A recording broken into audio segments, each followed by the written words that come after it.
Hello, guys. How's it going? White Storm here, and today we are back with the semi-finals of WoTi League International's first ever tournament. And with me presenting today are two wonderful gentlemen. First one on the balcony here with me is Raging Raptor. Raging Raptor, how are you doing, buddy?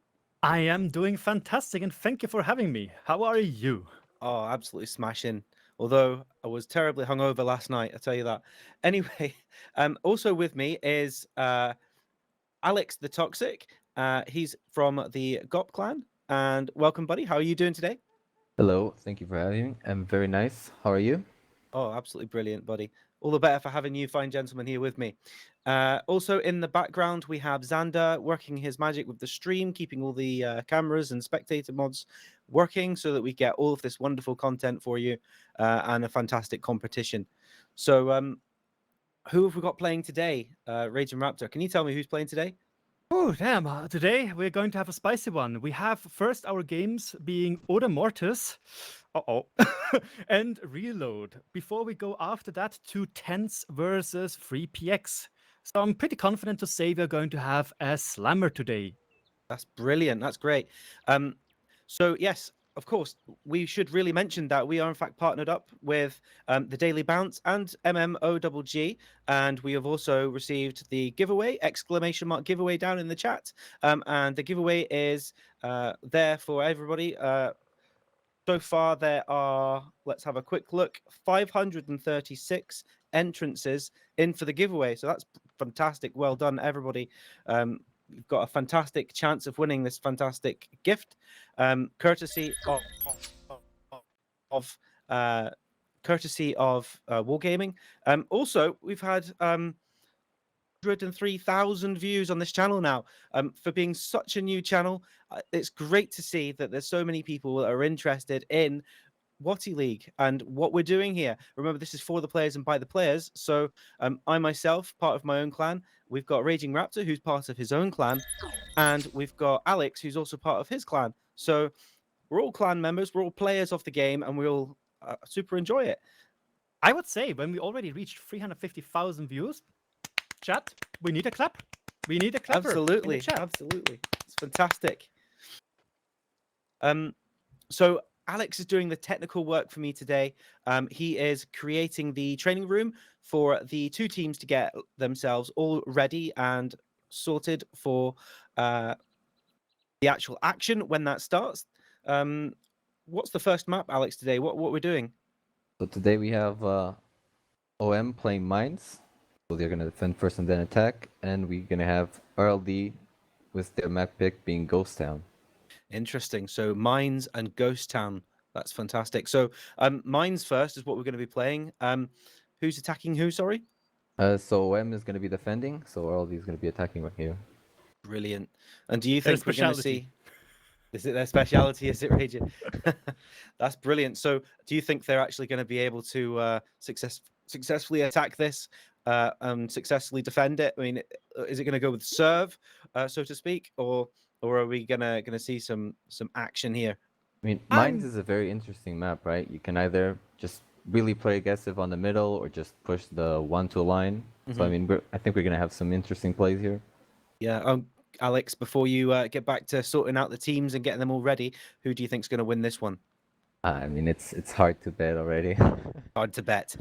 You don't chicken out of it. You've got to make a guess.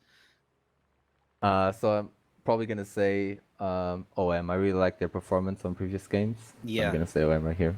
Absolutely. And Raging, what do you think's going to happen here, buddy? I can't say Reload, obviously, otherwise they're going to lynch me. So obviously it has to be OM for me in that regard. And what kind of tactics do you think we're going to see here? I mean, RLD, are they going to have to really sit back and just keep those hit points in the game and just slowly grind them down, or are we going to see all action at the start?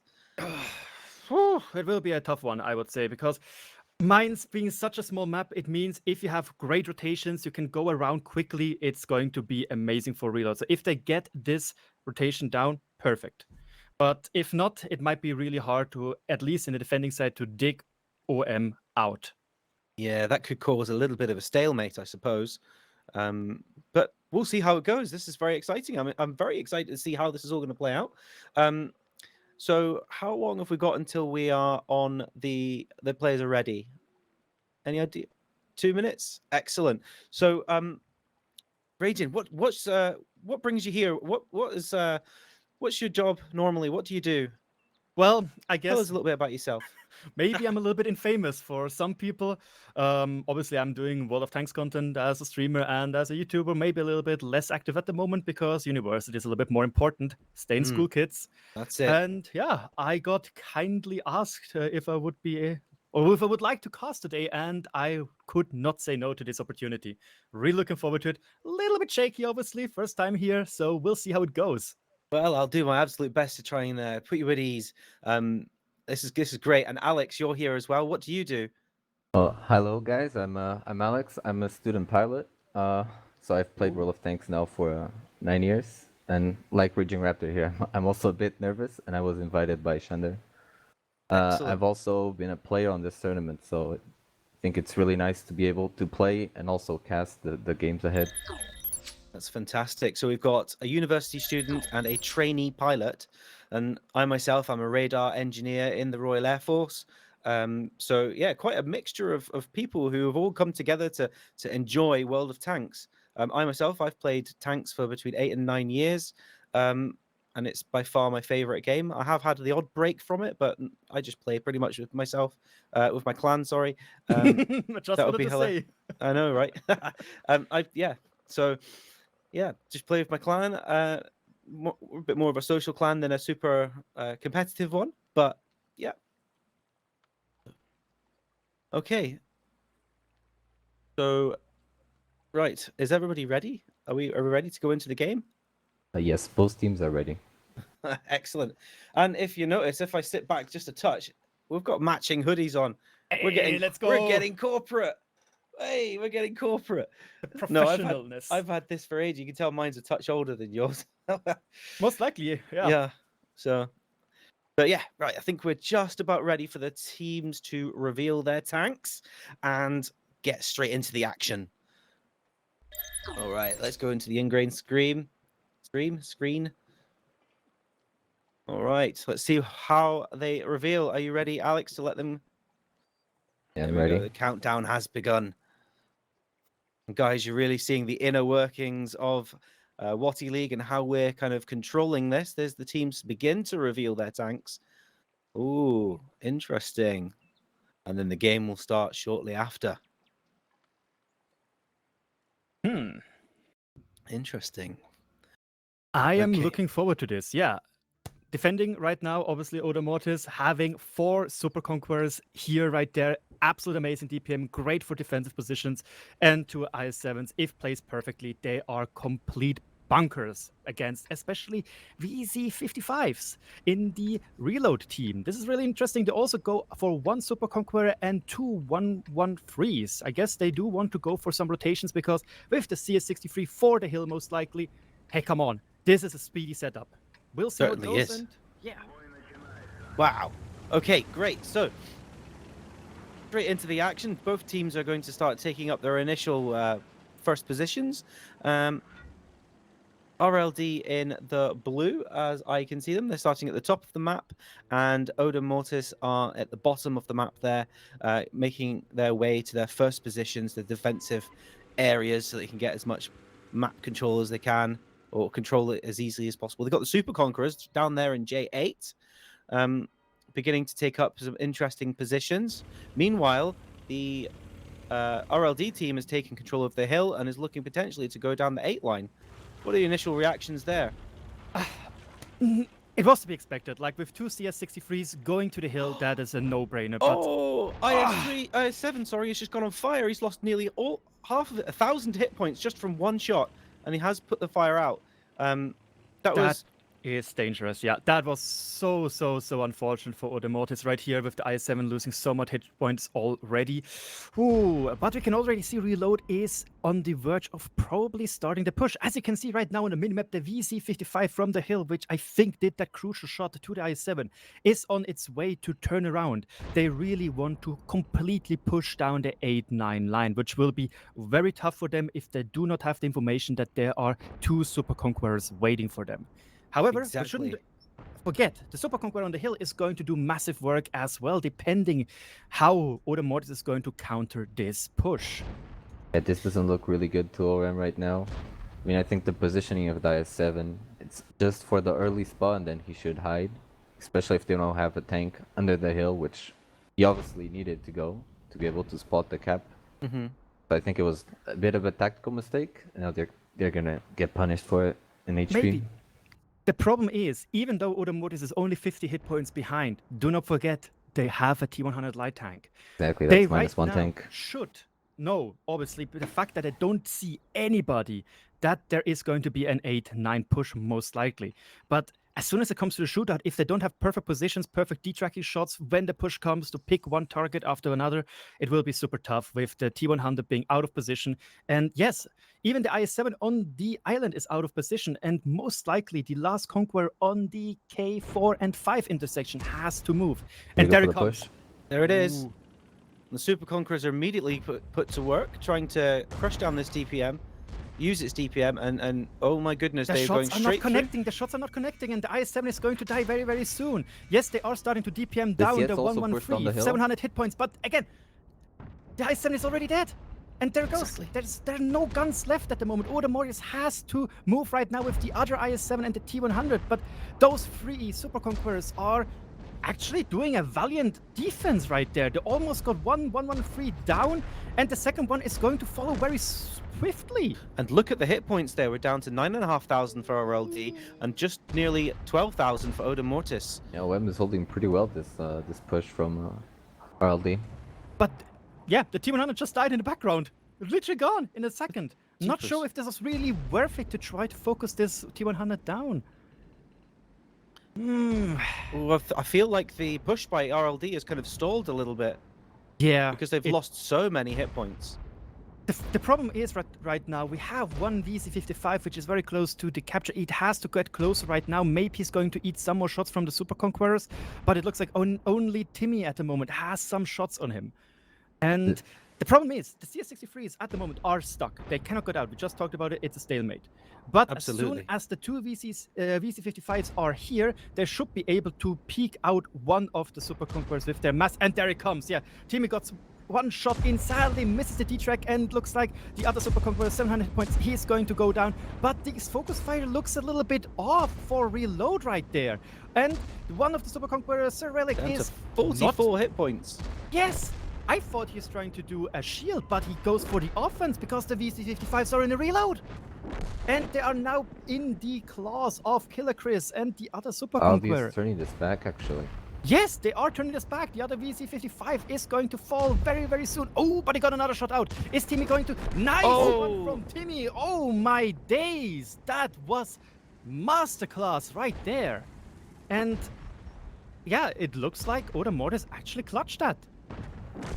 And then another tank goes down. It's 3 versus 1 now. Odomortis with the 3 and RLD on 1 tank remaining, who sat nice and pretty at the top of the hill. Girls and Panzer sitting there, and he's about to be hunted down by the IS-7 and possibly both of the Super Conks. Let's see if he has plot armor as the anime protagonist or not. But I highly Absolutely. doubt it will be possible for him. I mean, you know what? We have seen players manage to win with 1 hit point in this tournament. So I wonder if we're going to get an upset here. Let's see how good of a player Girls and Panzer is. Well, the thing is, Oh, he first should shot. win this against the IS-7 if Mark is not going to play this perfectly at there. Because he has the upper... Well, he has the upper side. So, not Anakin, Kenobi would be very proud of him. But, yeah, there he goes, yeah. There we go. As the 2 Super Conquerors are now coming off the back line, and they're going to move into position to try and focus down. But one thing to note is Timmy hates Artie in the Super Conqueror, only on 233 hit points. He can't be the first one round or he will die. So it's all about Killer Chris and what play he makes now, I think. What Girls and Panzer right now has to do is get some distance in, so the way for... Oh, he's doing blind shots. He doesn't know that both of them are driving up on the hill. He doesn't have a good position to defend the upper road, and yeah, is there going to be an 18 shot? Oh, No, he was! He went for the he meme. went for the meme and the finesse shot and failed. Yeah, but now it's almost 99.9% sure it's over, because Girls being a one-shot, and missing his shot on Killer Chris right there. Ooh, this is going to, yeah. And that's there it. it goes. Yeah. GG. Well done, Odin Mortis, for taking the first game in the semi-finals. All right, let's head back to the studio. Alex, that was absolutely amazing. What did you make of that, buddy? I mean, it was surprising, even though OM lost all that HP right at the start of the battle, they still managed to get a win. It was really well played by the Super Conks. They hold the position really well. And then obviously the play was the IS-7 and the T100 shooting the CSs from the back while they try to pick the Super Conks. Was very well played as well. It was brilliant, absolutely brilliant. Raging Raptor, you sounded like you absolutely loved that. Give us a rundown of the events of that game. I'm proud, obviously, as a fellow Odin Mortis person. I'm a clan member. I'm very, very proud of my friends doing this right. It really looked shaky, let's be honest. At the beginning, Kampf Ogre, he did 0 damage, losing so much hit points from a fire, and the T100 being also a gun out of this game. It looked shaky, it really looked bad, but having superior positions, having those 3 Super Conquerors being able to pump out DPM after DPM after DPM, shot after shot, into the advancing VZs and 113s, yeah, our reload just melted. That's it. Let's go down the damage list. I'll start off with RLD's damage. Sitting at the top is Super Conqueror on 5,386 penetrating shots. He did 23 penetrating shots there. 13 out of 28, sorry, out of his director. That's interesting. The VZ getting 3,905. Next with the CS 63, taking the hill there, I believe, getting 1,920 and a kill. The other CS63 getting 2 kills and doing just less on 1,840.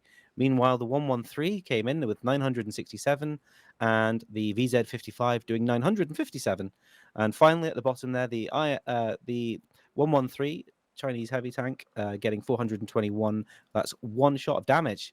So that's a shame for him. And looking at the other side, yeah.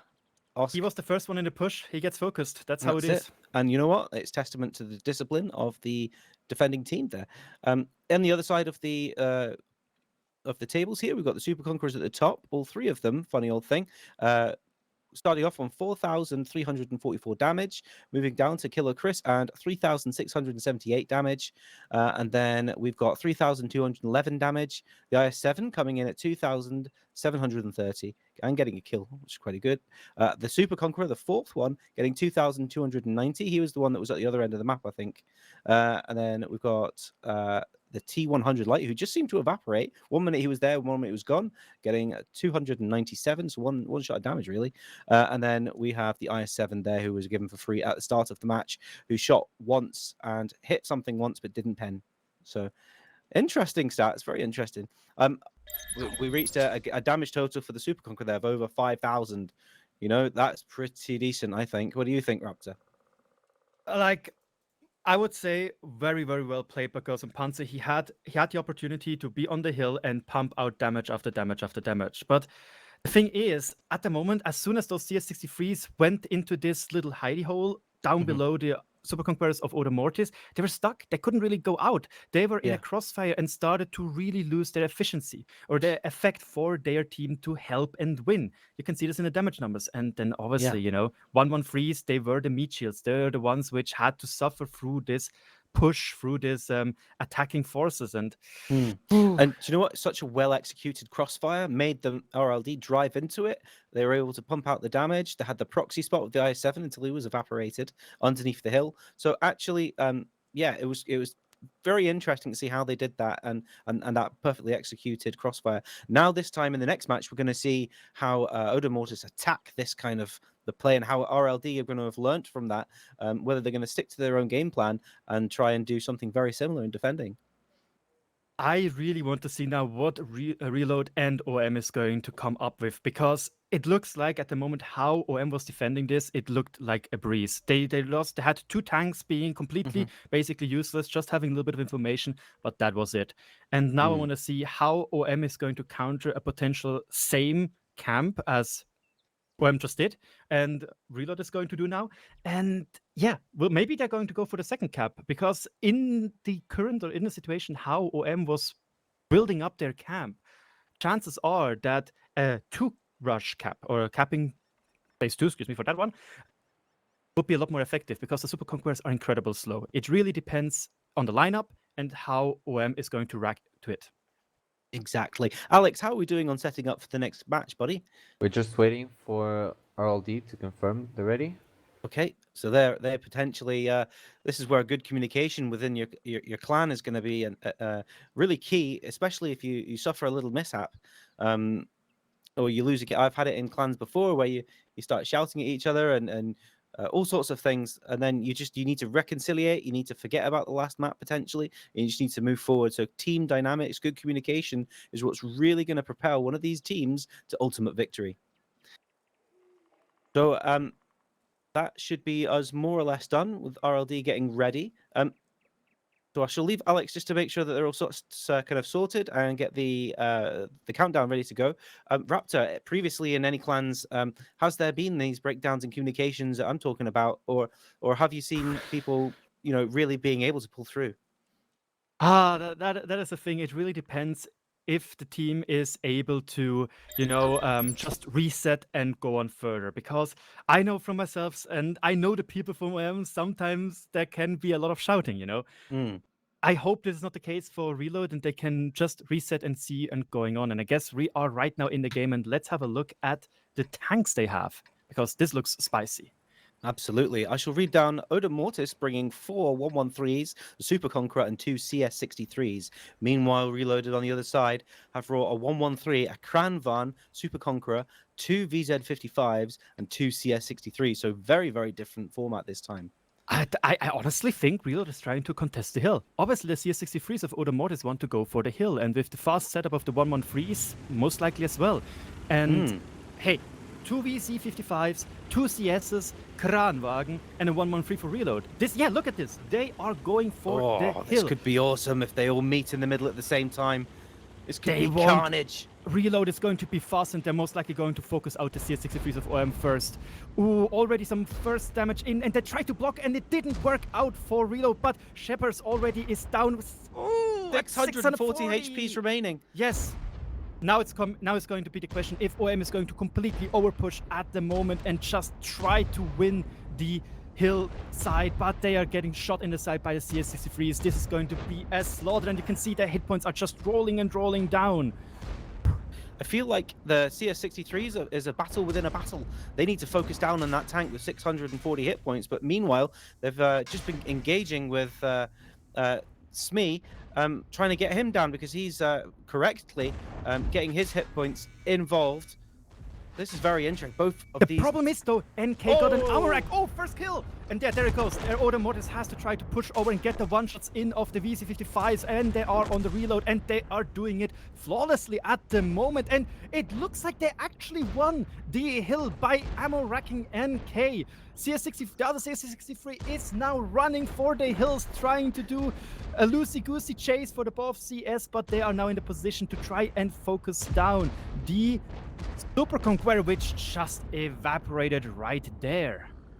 This is amazing, though. We saw absolute carnage on that hillside. This is the first time we've really seen this kind of coordinated push of all of the team tanks at the same time, and this was over really quickly. That was What a amazing. match. Yes, honestly amazing. I love this because those are the situations in a game where the skill really matters. I felt Focus like fire. felt like that was a tier 6 all Cromwell's wolf pack in. I mean, the way that they went round there, obviously we effectively had 2 battles going on there with the 63s contesting for the hill, and then we had all of the rest of the heavies duking it out all over that ridge, and then finally Oda Mortis just plowing straight through them. Again, like this is what I like to see. Those shootouts are epic because there every shot counts. The focus fire has to be on point. HP management, we saw it with the CS63s, has to be on point. Like and that communication that they must have been calling out their targets with each other, that's absolutely brilliant. Shall we have a quick rundown of the damage scores?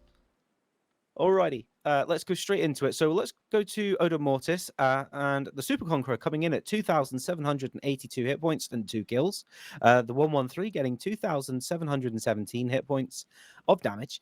63s next with 2,382 and 2 kills. And the other CS63 also putting in a good shift, 2,330. Very similar damage there. Both of them obviously working well together. The 113 next is on 2,168, followed by a different 113 driven by Mark Hates Arty. With 2,120 and 2 kills. And then Timmy also hates Arty, coming in at 1,701 hit point. That damage spread there, Raptor, absolutely perfect. You know, all very, very nicely communicating with each other and getting all of that damage spread between the team. Meanwhile, on the other side of the team, on the other side of the sheet, we've got Reloaded with the CS63s at the top. We've got 2,506. The VZ55 coming in at 2,261, and one of the only 2 kills that Reloaded managed to achieve. The CS63 getting 1,758. The VZ55 coming in below that at 1,607. Girls and Panzer in his Crown Var managing to clip out 1,432. The Super Conqueror below that on 1,417.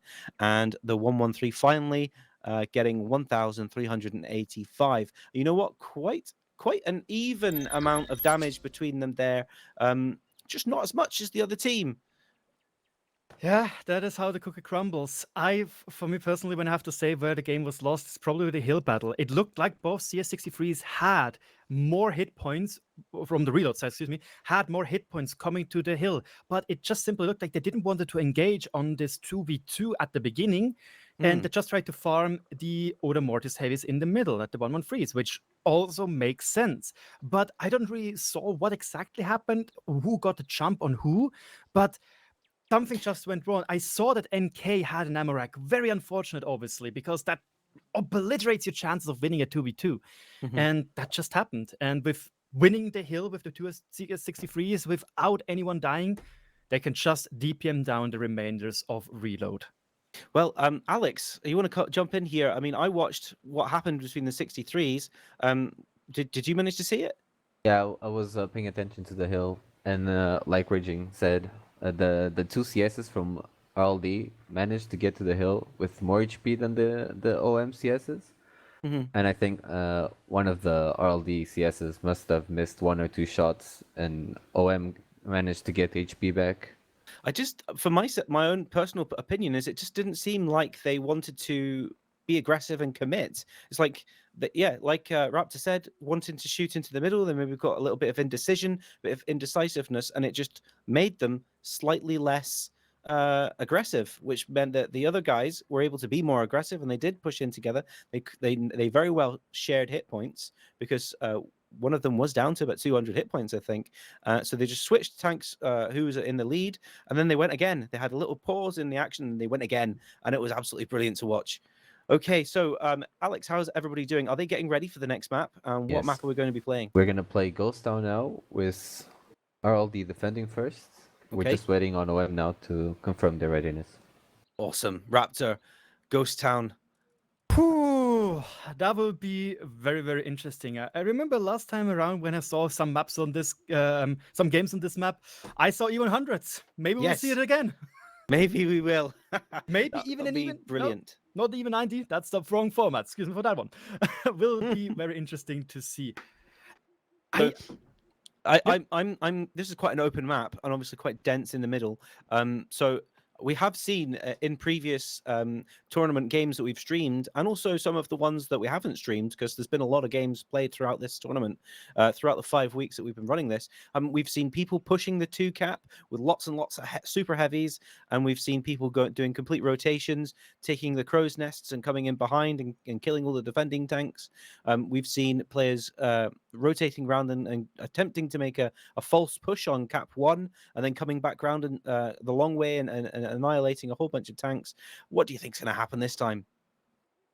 So hard to judge. I genuinely don't know how they're going to play this one out. I'm still a bit flashed from this amazing shootout on the hill at the moment, and I have to regain my composure a little bit. But maybe, again, I just made a slip up of saying ELC even 90. Maybe you're going to see a Manticore to spot out some things.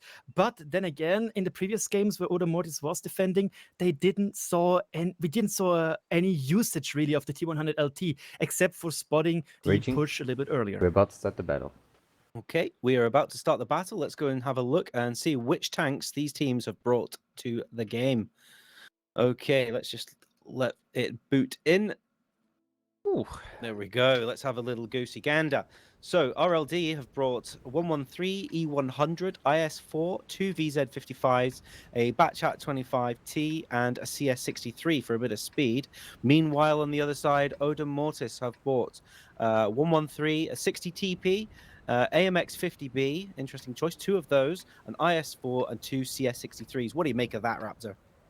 Those 50Bs, obviously, each of them 1600 clip potential. It's going to be massive if they're able to clip out one tank after another every 28 seconds. I really looks like that Oda Mortis this time around wants to go for a more rotating playstyle with the two 50Bs and two 63s, and having the 60 TP as a little bit of a defending force in certain positions. Yeah. Okay. So a lot of the action seems to be they're going to look towards defending the one cap at the moment. They've committed the E100 and the IS4. That's reloaded, by the way. Committed to defending the two cap. Meanwhile, Oda Mortis have spread out along the 890 line, looking and probing for some. What's looking bad? Have you just seen a CS63 get? No, I slammed? see that Tim hates Artie and his 113. He probably doesn't know that there's now also a 113. He might get caught out right here and is going to lose loads of hit points. Depends really what the 250Bs in the background can do, but it looks like they do not have any shots on him. And Tim is going to die sooner or later for free. Or is he though? There is a 63 from Oda Mortis coming back into the brawl, trying to help Timmy. That he's not going to down worthlessly. And that's it. He's got one shot left, pretty much. 85 hit points Oh, remaining. CS63 is above him, but he's not able to get involved. So it's still a 2 versus 1, and Oda Mortis lose a tank for free, going down below 14,000 hit points for the team. So Very now aggressive these defense two guys, from RLD side. very definitely, Alex. So now they're going to have to kind of push this CS63, maybe get another gun out of the game, as a cap is begun in the center of the map, but he's just driving through it. Yeah, Oda Mortis now has to try and win the city, so they have positions in the city, but it's looking very, very dire at the moment. The IS-4s and the even hundreds are pushing around into the 60p and the IS-4, but it looks like both 50Bs are reloaded at the moment, or one was reloaded, one is dead now, and the other is clipping out. But And you know what, though? That crossfire, Alex, and Raptor is really... Yeah. Is really working. I mean, this poor Oda Mortis team is just completely evaporated. They're down below 4,000 hit points now. 2 tanks remaining. You know what? It'd be interesting to see what happens in the next game, because this one is over. Yeah. I think OM was really caught off guard right here. They were not expecting RLD to play so aggressive on the AB line, and just their tactic went to pieces basically. Absolutely. Or they just had the correct. RLD was just so aggressive that they were just really decisive, and they just made it happen, didn't they? So a couple of tanks down at the end there, falling by RLD, but that's it. Well played, GG. Let's go back to the studio whilst we get up the results of the screens. What a game, Alex. It was a very surprising game. I was not expecting RLD to play this way. They already played this map on stream. They played a very good defensive tactic, actually. They played versus Tilt.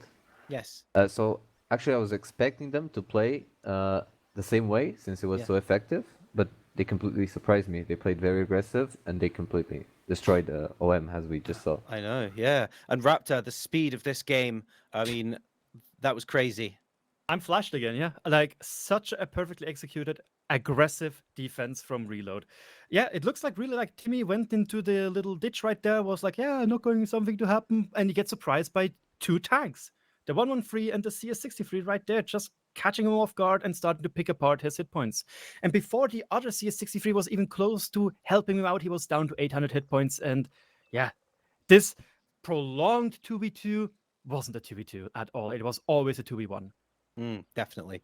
Let's look down at the damage now. In the stream, I can see reloaded starting at the side here. We'll go for the team that's won. The VZ55 coming in at 3,449 damage. The Batchat 25 ton, surprising me, getting a couple of clips off, getting 3,086 damage. Osk in his 113 getting 3,063 damage, and the next CS63 getting 2,976 damage and 4 kills. Amazing play, but by underscores NK. Sophia getting 2,136. Girls and Panzer 1,914, and finally at the bottom there, the VZ55 getting 916 in their successful game. On the other side, though, Odin Mortis not doing very well at all this time. The 60 TP coming in with 1 kill and 2,837 hit points of damage. AMX 50B 1,917. CS63 getting 1,551 hit points of damage. Timmy Hates Arty in his 113 getting 1,447. The IS4 getting 1 kill and just over 1,300 hit points worth of damage. The next AMX 50B 857, and the CS63 getting 825. I mean, the stats say it all, don't they, Raptor? I am completely surprised by how well the Batchat did, and I think I know where it happened.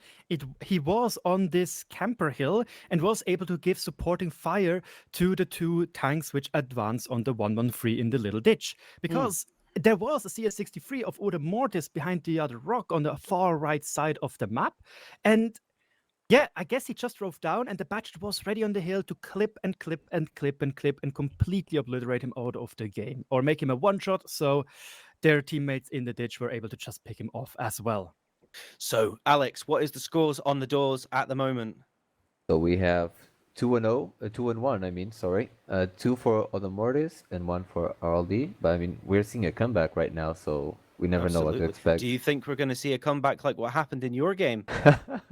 Don't bring me back those bad Don't memories. bring you back those bad memories. I'm sorry, I couldn't help it. How are we doing? How are the players doing? Are they ready, Alex? OM is almost ready. I mean, RLD is almost ready, so we should be starting very soon. Brilliant. Raptor, I can't believe I'm saying this, but I think this seems to be RLD's map. I don't know. It just seems to be it. Maybe Odin Mortis are not quite as strong on this map. Bearing in mind, Mines is a very classical map. It's one of the oldest maps in the games, isn't it? Well, that's probably why Odin Mortis is a little bit stronger in this one, let's be honest. We always make fun of what how old Odin Mortis really is, so we have ancient and lots of experience on Mines. I will just like to see, is it possible for Reload to do the reverse sweep? Would be magical, but it would be a really, really strong damper to the enthusiasm of the Odin Mortis team. Absolutely. I mean, do you think their morale's going to drop? I have to say, the fact that so decisively Reload was able to smash Odin Mortis on this map was a big boost on the morale of the Reload team. I wonder if the shock of that is actually going to affect them, because that must be quite shocking how categorically they were beaten there. Exactly, yeah. Now it's the question, can Odin Mortis just reset and go back with it with focus in hand and focus in mind, or can Reload just use the momentum they just gained by this decisive victory and push on forward? Absolutely. I'd like to see a similar play by Reloaded this time from the other side. Obviously, they need to be super aggressive and super decisive, and just to, pick a play and go with it and make it work. Meanwhile, I think the onus is on the defending team. They really have to spread the resources over the 2 caps and consider whereabouts they can easily react to. So it's going to be very interesting to see as the countdown begins and we're going into the next game in this epic of 2 titans duking it out on Ghost Town. Definitely. So let's shall have a look at the tanks, and yeah, Odin Mortis picked 3 113s, 2 IS4s, and the Super Conqueror, and the T100 LT for the defending side. Meanwhile, Reload went for 1 113, a 50B, a E100, 2 VZ55s, the Batchat yet again, and the CS63. So we can already deduce Odin Mortis is trying to play this a little bit more slower and more classical with the tanks they picked. Absolutely. Interesting. I wonder if they're going to go for a city crunch or whether they're going to spread the resources from the reloaded side this time, because they are quite. I mean, yes, they've got the DPM with the AMX 50B, but they got a little bit of speed. They seem pretty similar to the last game, actually, RLD. So I wonder. Looks like they're beginning initially to make a way up to the 1 cap.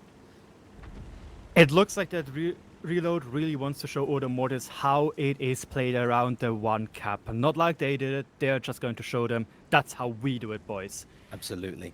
It's very interesting to see that the Batchat is so out of place or like so alone, and I think it is actually a really good idea. I just saw at the beginning how the tank started to roll. I was a little bit concerned for the T100 of Oda Mortis. It looked like he wanted to go for the hill, but he decided against it.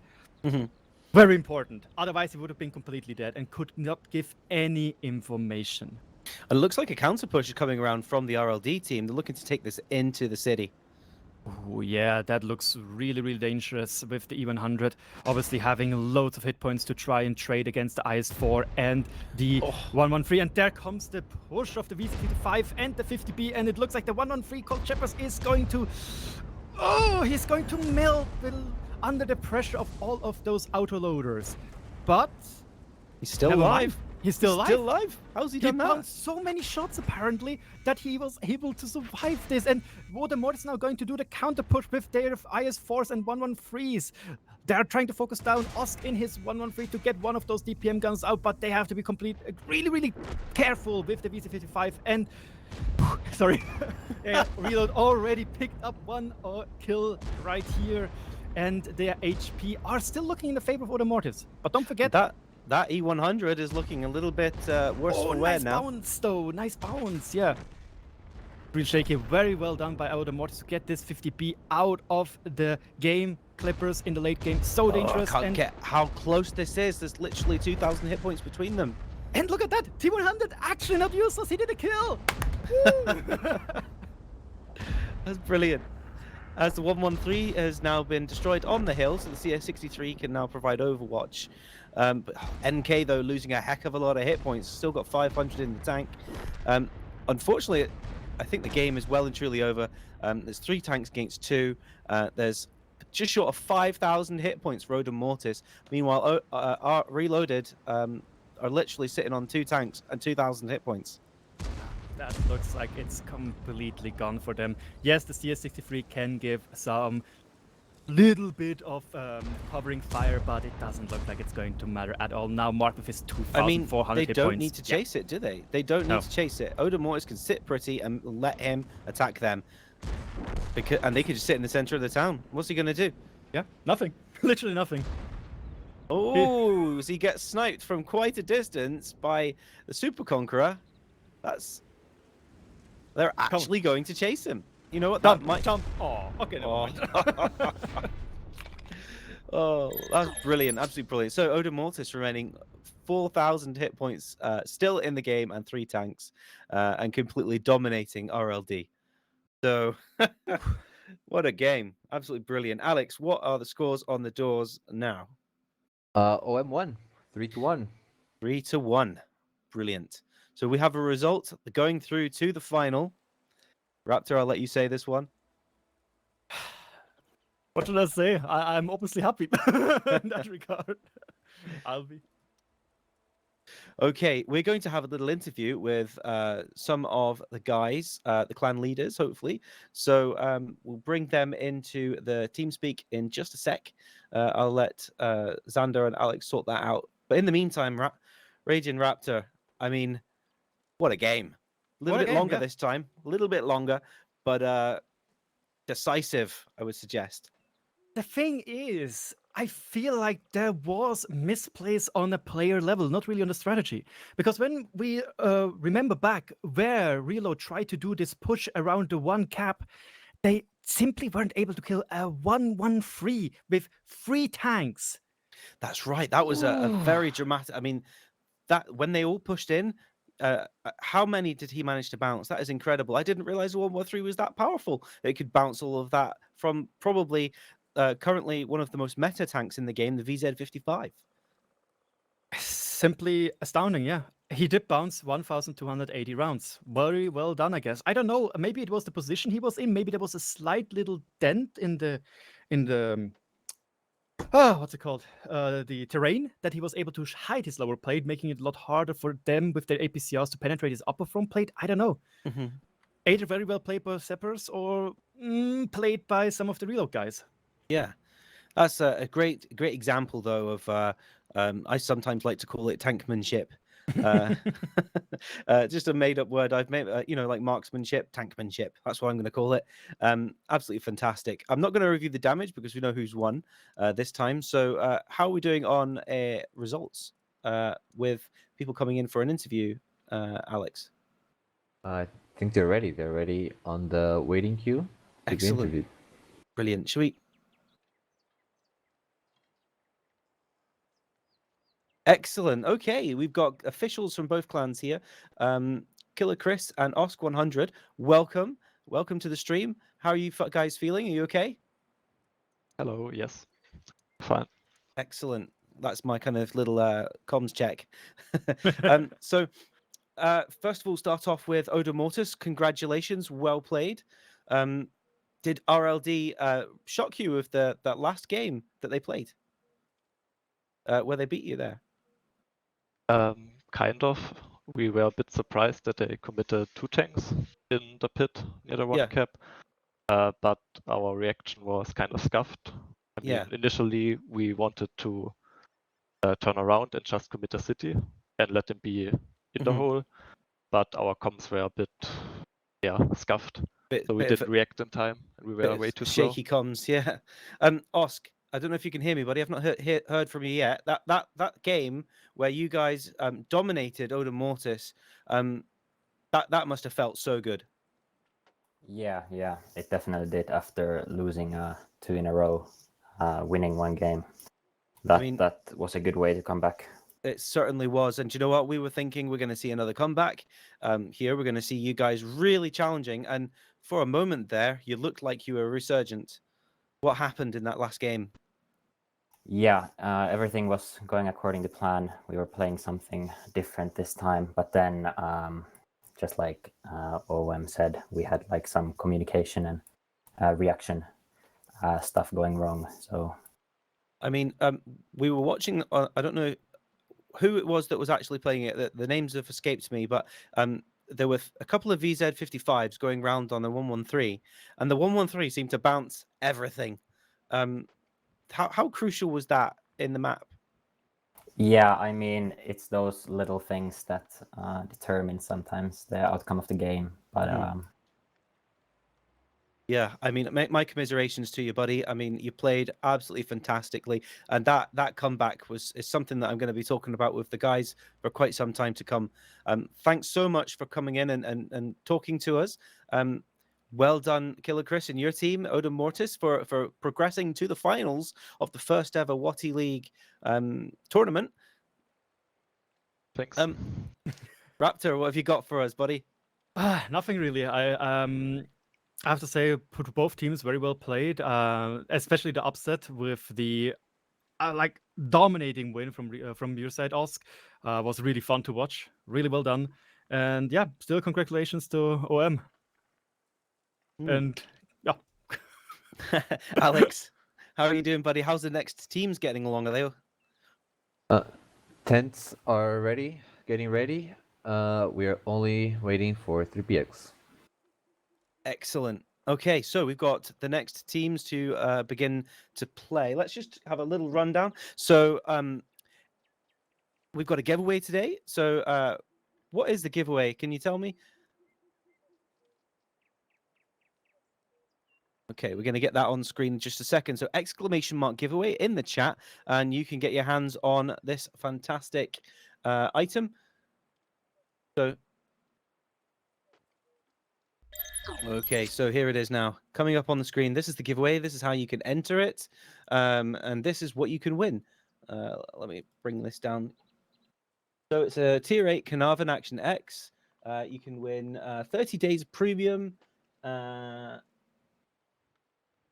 Yeah, so quite a juicy, meaty amount of stuff to get your head around there.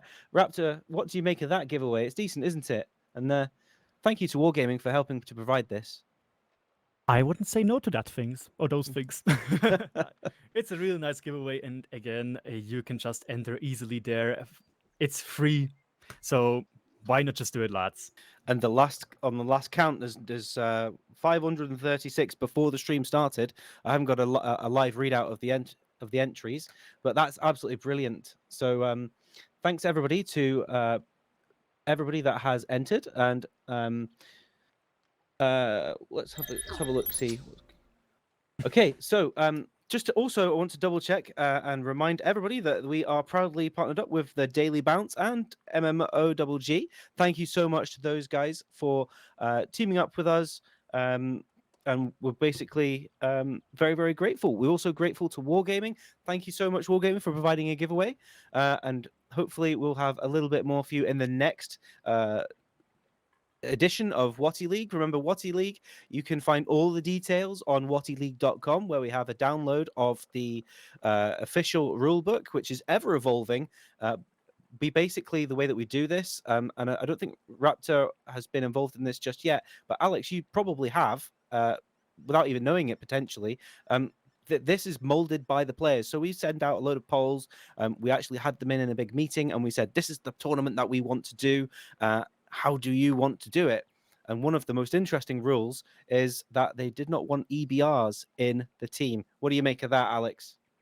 I mean, EBR is a pretty broken tank. I mean, it's annoying to play against, and because it's really hard to hit, and I think, in my opinion, it ruins the game because it makes the game a lot faster than it was. Right, the T100, even though it was small, you needed to play smart. You don't have the ABR just YOLOing around and people hitting the wheels or just bouncing him. Yeah. Doesn't make sense for me, right? Those Stalinium wheels, or they're not Stalinium, I suppose. They're adamantium, aren't they? Raptor, we have a whole bunch of tanks that we do not play in this tournament, as requested by the players. A lot of them are premium tanks, chieftains, 279Es, all this kind of stuff. What do you make of that? I love it. Honestly, I love it. I think it's what makes us unique. It not only makes you unique, it levels the playing field. That is, I think, something which is so important. Again, I'm not really a 7 versus 7 player. I'm more of a 15 versus 15 player in clan wars and stuff like that when I'm active. But the thing is, I constantly hear also from my community how annoying it is for smaller, newer people, newer clans to try and get into the competitive scene. It's basically impossible. You cannot get the chieftain, one of the most crucial tanks in the game at the moment. Yes, you can get a 279. Yes, you can get an EBR. But the chieftain is still ruling them all. That is why you see them so often in clan rivals, in clan wars, etc. So I love this tech tree only type of game. And well, the EBR going out, I don't mind that. Let's be honest. It's annoying, it's frustrating, very RNG dependent. Absolutely. I mean, I have seen them one-shotted before. I have seen them, just evaporate within 30 seconds. But obviously, if they manage to pull it off, I've seen them staying in the game until the end of being super powerful. Obviously, like most light tanks, the longer you're in the game, the more powerful you become. So, right, that's true. So we've got the next teams just about lining up and are ready to go. Can we just run down who are the teams? So we have TENTS and 3PX, both very good clans on the global map and with their respective players, obviously. Absolutely, and these guys are challenging for the final place in the final, which will be aired tomorrow. We should get all these players back tomorrow. The time is still to be officially announced, whether it's going to be at 7 or 8 o'clock or 9 o'clock, whenever it may be. But please watch out for our social media. You can find links to that in the description. You can also find all of our different social media on our website. Just navigate to it, wotileague.com. You can find all the information there, and you can find a list of how your favorite team progressed through this tournament and all their previous results.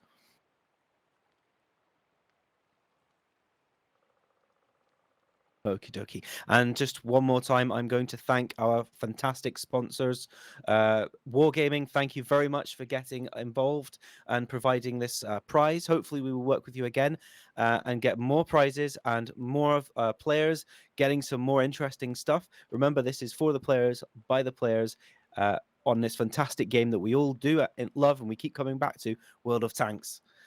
Okay, Raptor, you looking forward to this next one?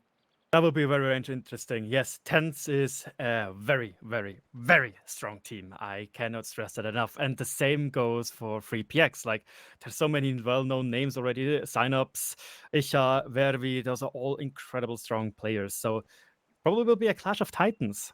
Absolutely.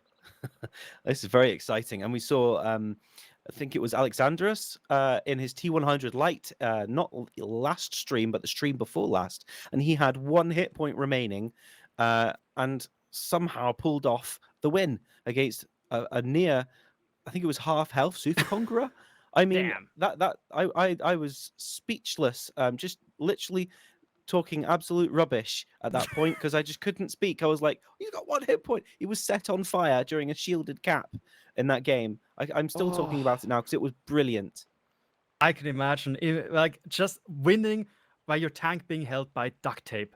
That has to be one of the best moments of this tournament so far. I know. I tell you what, I'd have had the bingo sweats with that. I mean, I would have been checking. That was fantastic. So, one thing that we're going to talk about very, very quickly, Raptor, before we move on to the game that Alex is setting up for us. Tomorrow, best of 7, as decided by the community. That is, I like that, obviously, because it allows teams to maybe have a bad map and then recover again. Like, we just saw it right now. We just saw 2 maps. Yes, OM was decisive on Mines, and Ghost Town, it was a little bit of a 50-50, you know? Mm-hmm. So being able to see one more map to finally edge out the victory will be very, very interesting in my personal views. Absolutely, against 2 of the strongest teams that we've seen, obviously getting all the way through to the finals. That will be absolutely brilliant. I wonder who it will be. Obviously, Odomortars are already in the final, so it's down to this map to decide who it is that's going to be meeting them, 3PX or TENTS. Okay, Alex, how are we doing? Are the teams more or less ready? Yes, I think they're just picking the tanks for the map that will For the put big very reveal? soon. Excellent. So, what is the map that we're going to be choosing? So we are gonna choose Prokhorovka, which is the map that 3PX picked first. Okay, Prokhorovka. That's interesting. Wonder what kind of things we're going to see there. I'm looking forward to Prokhorovka. I love being a light player, and let's be honest, Proko, just a light Yes. map. I love to see who is going to pick which tank and how they're going to adapt to the EBR ban in that regard. Okay, so what was that? Sorry, Xander, you've just mentioned something about both clans have chosen Prokhorovka. Oh, Hey, Xander's going to join us. Welcome, Yeah, Xander. How you doing, buddy? Doing great, guys. I was just mentioning to Whitestrom being that pain guy, like annoying guy behind the stream, saying that both clans have actually chosen Prokhorovka, but the way we do things and the reason we ask 2 maps on the map pick is because on the top brackets, the first team to choose the defending map is going to be top bracket, and they have the right to keep the map. But in case of the under bracket team, if they choose the same map, they go to the second map. So in this case, 3PX and TENTS has chosen Prokhorovka, and we had to change TENTS map to what was it? Himmelsdorf. That was their Himmelsdorf. second pick. And that's it for me. Back to the studio. Right. Bye, Xander. Thank you very much. That's brilliant. So Prokhorovka, I mean, last time I casted this, we saw people going towards the 2 cap and not quite getting there. We've had people sit on the top of the hill doing a little bit. It'd be interesting to see if we get players actually exploiting that 1-2 line where all of the tank destroyers normally camp. Quite often we've been seeing players just sit in the corner there until the end of the, like halfway through the action. So what do you think's going to happen here, Raptor? The thing is, when they're camping in the far left corner, then as a defending team, if there's going to be a 2 cap, it will be tough to get there in time. you know? Mm-hmm. So I think, especially with those teams which are playing at such a high level, I highly doubt that we'll be seeing such a camp-focused defending setup from the defending teams. I'm pretty confident we're going to see quite an active game from both sides, from both teams. However, could you also tell us which team is going to attack first, Alex? The team attacking first is TENTS, since 3PX chose this map. Great. Then it'll be interesting to see what tanks they're going to pick. I mean, from experience playing versus 3PX, they usually take a very aggressive setup. So probably we're gonna see like 3 VZs, a lot of WZs, and probably 1 or 2 CSs. Just gonna set up my mods real quick. So we've got 3PX and red on the left. Is that correct? Okay, brilliant. Fantastic. Oh, there we It's gonna go. be a very interesting game. So quite an open map this time. No, not too many buildings. It's all about the bushes, the ridgeline riders, I suppose. It'd be interesting to see how the teams set up for this. What we're going to see.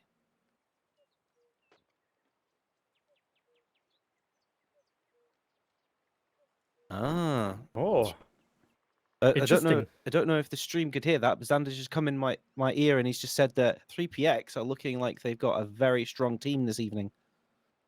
Raptor, what do you make of that? That will be even tougher for TENTS, I suppose. Because again, 3PX has some magnificently great players, so now giving all those stars in, that would be mighty interesting to see. And I'm looking forward to more shootouts as we've seen before. Okay, Alex, are the teams ready? No, Almost. It doesn't look like it. Nearly ready. Oh boy, it's obviously they've pre-made their strategies. Potentially, they might have been practicing. We have been talking to some of the guys who've come in during the interviews at the end, and we've been saying, how much preparation have you done? And some of them are saying, oh, we spent the entire day yesterday doing it, or we have established strategies that this is how we play this particular thing. So it'd be interesting to see how well prepared these teams are and how much respect they're going to play to each other. That will be definitely important. Again, there needs to be high respect from both teams on both sides. Obviously, we don't know how well they're prepared for just this single match or those single matches we are going to see in a bit.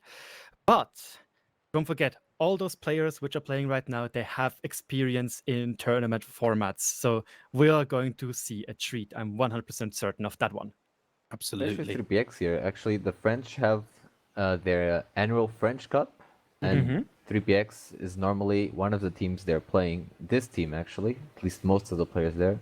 And this year they actually went second place. That's unfortunate, but yeah, they have a lot of experience on 7v7, and the tournament is without reward tanks, just like this one. Excellent. So they are definitely potentially have a slight advantage in terms of just that team cohesion.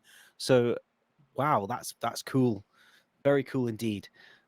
Okay, looks like the teams are beginning to say that they're ready. So hopefully we can switch over and we can see them revealing their tanks. And not quite. We're a little bit off. Missing TENTS only. Waiting on TENTS. Oh, Raptor, this is going to be exciting. What do you predict? It's kind of tough to say. I guess I go with the favorites, which is going to be, in my opinion, 3PX. I really look forward to some fighting, some aggressive plays. As you mentioned before, they did play aggressive, so I hope we see that again. I'll be interested to see, however, how they're going to play Himmel stuff, because you can play Himmels in 2 different ways. Go for hill or go for the lower part. And if they both go for the hill, that might be also very interesting for a nice and spicy shootout. Absolutely, and do you know what? I really do enjoy that high aggressive, high tempo, heavy metal gameplay where they're just smashing into each other, and that's when it really, really matters to have good communications. Obviously, the last 2 teams that were in here, they were said that they did have a breakdown in communication on one of their strategies, and then obviously their tankmanship, as I like to call it, didn't quite work out so well with the VZs coming around and trying to kill that 113. So Ah, excellent. I'm just getting through that both teams are ready and they're about to reveal their tanks. This is exciting. I wonder what's going to happen. Are they going to go fast, slow, or are they going to go aggressive or defensive? The possibilities are endless. I am so hyped for this. So, shall I talk down the teams of TENTS, or the tanks of tanks? Go for Because it. they have an IS-7, 2 Super Conquerors, 2 CS-63s, a Leopardo, and a T-100 LT. Excellent. And then joined on with them, they have 3PX who are running 2 Object 277s, those speedy heavy tanks, 2 VZ55s, 5A, 2 5As, WZ11111115A, and a T100 light as well. That's exciting. That So- certainly is, because, yeah, 3PX shall be defending, probably defending at the moment, right? Absolutely. 3PX are defending, and they've taken almost exclusively heavy tanks. Meanwhile, Which are fast. very fast, and they can react. And with the 1 light tank, whereas TENTS going for the 3 heavy tanks, 3 mediums, and 1 light tank combo. I really like the fact that the T100 from 3PX is not going immediately into a passive push. He tried to go for a counter spot on the T100 of TENTS before he gets into a passive position. But I think he's not fast enough to... No, never mind. He now spotted the 277s, and now TENTS should know that there is coming a push where the 3PX team is heading down. So you've got 277s and a T100 light moving down the 1-2-3 line, and they are potentially going into a crossfire here. So they have to be decisive. Wouldn't even say that, because they are literally picking apart the Super Conquerors and the IS-7 in the middle. But I'm not sure how good. There we go. Already getting the first kill on the side of TENTS. Absolutely. And you know what? 3PX are losing hit points. Losing left, hit right, points and left and center. right. Yes, Yeah. exactly. But I they think have the them to spare. 277s, the 277s, they are stuck right now because they can't keep on pushing into the CS-63 and the Leopard 1, as well as they are getting a little bit picked apart by some of the Super Conquerors turning around. And the problem is 3PX cannot really overpeak the Super Conquerors with their heavy tanks. They do not have DPM because they're VC-55s, and they do not have gun depression. And As yeah, the 277 start to go down, they're completely in that crossfire, and that is their undoing. That tactic just didn't seem to work. 500 away, and he is tracked. I think the initial plan was to draw fire from the tanks in the middle. And then maybe And push then- the middle. Yeah, and then the 3 or 4 heavies of 3PX could peek easily the heavies on the middle and just get the HP advantage, but that obviously didn't go as they planned.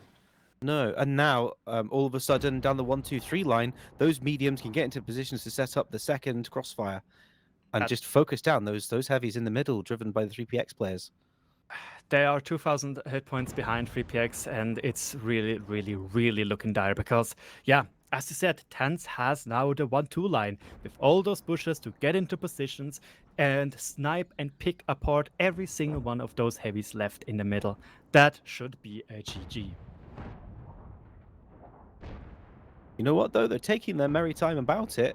7 minutes into the battle, and the game's just about over, it feels. It is. It generally is. There's It's just a nothing matter of 3PX could time do. until Yep. they work down those 3,200 hit points that they have currently. I am a little bit speechless. Like, so well played by TENTS right here. Very Absolutely. interesting strategy. Very interesting Very defending clinical. strategy. Yes, clinical indeed. And But you know what, though? We did see this from the 3PX team, where they just kind of fell asleep for the first 2 games. Sorry, Alex. But they did. They fell asleep for the first 2 games. And then all of a sudden, it's like they'd finished their first cup of coffee in the morning, and they booted back up and started winning games. So maybe that's happening again. Who knows? we will see. Maybe they say, didn't work out. Let's see what we can do now.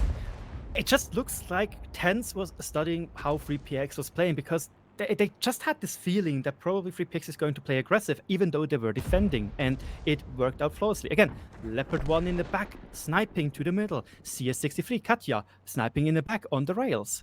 Like, yeah, they just had the perfect counter strategy to what 3PX was planning. And that's where you really need to gauge your audience. It feels that sometimes, as the attacking team, being super aggressive isn't always going to work. Sometimes you just need to sit back and see how they're defending. And this is, you know what, this is the beauty of World of Tanks, especially the 7 versus 7, because there are so many different ways of playing the game. I just see the damage numbers, and that one CS63, he did loads of damage. Like, wow. Absolutely. Wow. Do you want to run down the damage for me, buddy? I will gladly do that. The CS63 at 3,919 damage, and every single shot above 300 meters. He did the work in the backline into the heavies in the middle. Then we have the IS-7 with 2,690 damage, followed up by the Leopard 1 back in the corner, also doing 2,590 damage, while going on to the first Super Conqueror, with 2,090 damage as well as a kill. The CS63, 1,825 and 4 kills. He really went on a killing spree right there. The T100 also doing a lot of work with 1,603 damage, but that's not even important. He did 5,834 spot. Now that is how you use a T100 LT. And lastly, we have the last Super Conqueror with 1,163 damage.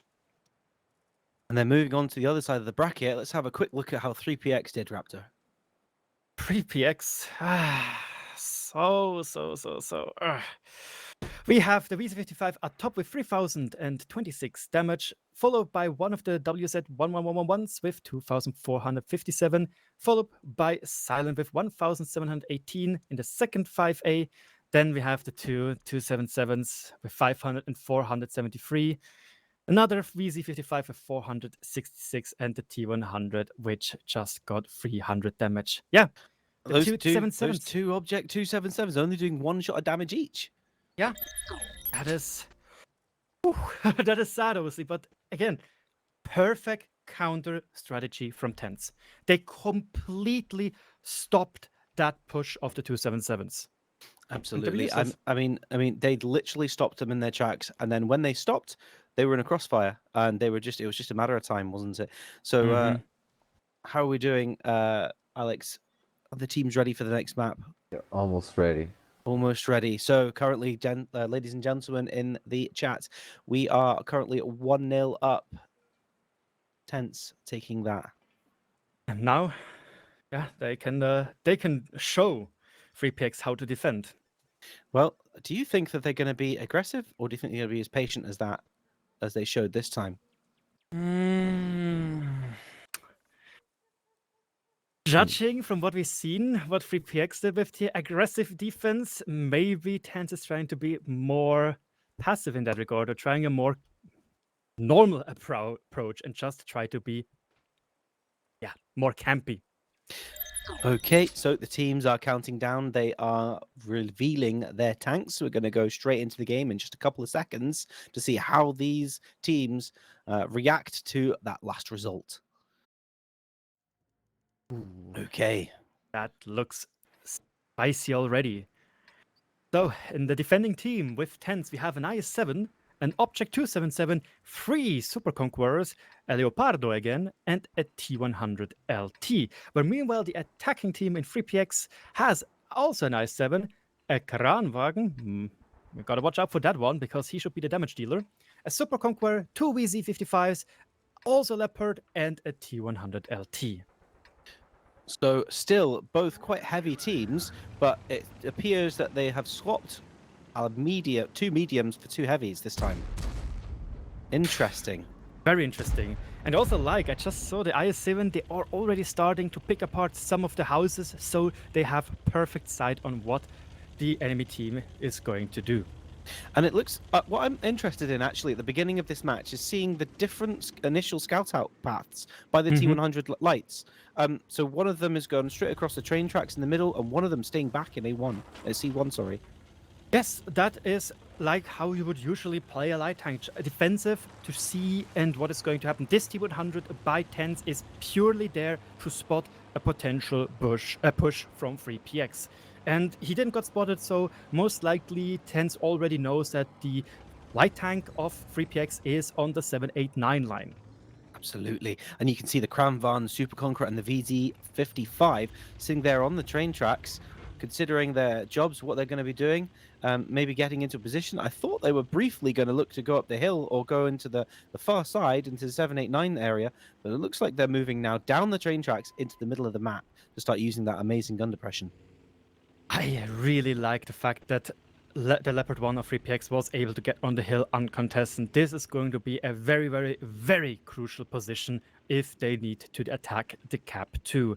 However, you can already see on the minimap that TENTS is moving their tanks. The Super Conqueror, which was at 8-2 at the moment, he is going over. Maybe never mind. It looks like he decided against that. He goes back, but he is ready. He is ready to go to a 2-cap because it looks like 3PX is trying to set up a 2-cap rush. Very interesting. What I'm seeing, though, is that 8 minutes left in this battle, and it felt like in the last game, by this point, it was over. It was over. And now we're seeing a completely different game. Obviously, they've got virtually identical hit points. Nothing's happening currently. They're just kind of feeling each other out. Nobody wants to lose a battle, it feels. Very cagey at the moment. Hey, again, we saw it last time. When you're losing the battle twice in a row, it will be incredibly hard to do the reverse sweep. Morals are down, and you are feeling the pressure that you have to win. Otherwise, it's over. And that's it. This is feeling like it's getting to that point where they really just need to commit and make a decision on what it is that they're going to do. Looks like the 3PX team have now rotated background and are potentially going to exploit this central ridge on the 1 to 6 line. So maybe they're just wanting to get a little bit of damage off as the Leopard has completely rotated round to the 1-2 line. The problem is, though, now let's just imagine 3PX is going to say, screw it, we are going to push, and go down the 1 line and the 6 line at the same time. What is going to happen? As soon as they go over the 6 line with the Kranwagen, with the VC-55s to pick out the I-7, they're going to get slaughtered by the Super Conqueror in the backs, by the Leopard 1. I don't know. At the moment, it just looks like TENTS has such good positions. Absolutely. I mean, those are classic positions that you're not really seeing them moving around. They don't need to react just yet. They just need to see if 3PX are going to make an actual decision on what they're going to do. And it looks like 3PX are getting ready in F6 to think about pushing this IS-7, which the I think at the is 2 going to line. be... He is going to push. He's not spotted yet. He's not spotted. They do not know. Ooh, this is really interesting to see what they're able to do. That Carnarvon is going to be able to absolutely rip into them, sitting in E3 if that T100 manages to get off at any decent spots. Meanwhile, the VZ55s are pushing on this IS-7 and successfully take him out. Yes, but as you can see, they already lost loads of hit points. One VEC at 1400, the other at just 1000. And they're both now at 1000 because the Super Conquerors in the back, they're just able to push out that DPM. And most crucially, it looks like the Leopard 1 in A1 is still not spotted, even though the T100 did such a good spotting run. Now still not spotted. Still not spotted, and they melt. Absolutely, and that's 3PX now down to 10,000 hit points. TENTS have got 11,000 hit points, so it's not too far, but there are a lot. There's tanks like the VZ55, who's just been killed. He was a one-shot just a moment ago. So we are now seeing a disparity in guns in the game. And a quite heavy one at that. Again, TENTS just lost a T100 and an IS-7, and they're in the defending team. They don't really need that much spotting. But I have to say, what I'm seeing so far from Warrior in his T100, kudos, he is playing that masterclass. Like, he is spotting left and right. He's not getting spotted. Look how close he is to the Super Conqueror. That's ridiculous. I guess right now, if the crew of the T100 would sneeze, they would get spotted. He's so close. Absolutely. And how crucial is it that the TENTS team lost their T100 light quite early on in this engagement? Actually, fairly crucial, because as you can see, Silent can use double push up there in his Leopard 1 and pick the Super Conqueror apart one by one. But, not sure about this one with what Warrior is doing in his T100. And yeah, Warrior, he looks spotted. like he's going to pick him out. They have to, because he needs to. If they don't evaporate that tank now, 500 hit points left, 77, they're going to lose all their vision. Yes, and he's gone. It. That's a shame. Now it's 4 tanks against 4 tanks. Quite a difference in hit points. In fact, no real difference in hit points. 8,372 against 7,109. So yes, just over 1,000, which is not even half a tank at this this level here. Hey, 3PX is clawing their way back. However, with the push they're doing right now onto the Super Conqueror at A3, they are going to bleed hit points because the Super Conquerors on the rails, they just have those pixel shots which are able to shoot in the side. I genuinely not sure if the T100 push was really that good of an idea. Yes, they get the Leopard 1. Was it that important though? One thing I am looking at now, though, is the Object 277 from the TENTS team is moving into the center to try and get. He's going to basically have to act as a spotter, isn't he? Providing vision for the Super Conquerors at the back to start working down some of these heavy tanks. But it is now 4 versus 3. If I am not mistaken, the 277 is on the rails on the other side. He's just trying to get some shots in, maybe spot the 1 cap, but that's about it. He doesn't really need to expose himself. He can stand hold down and show everybody a Russian middle finger, aka a Russian turret. That's it, absolutely. And it's a very bouncy turret, that as well. Okay, it looks like Leopard 1 is now rotating round as well. Maybe he's going to get above the 277, negating him as a factor in this battle. Obviously still sitting there with quite a disparity. Oh, as a gun is taken out of the game. Wow, 3 tanks versus 3. 1 medium and 2 heavies against 3 heavies.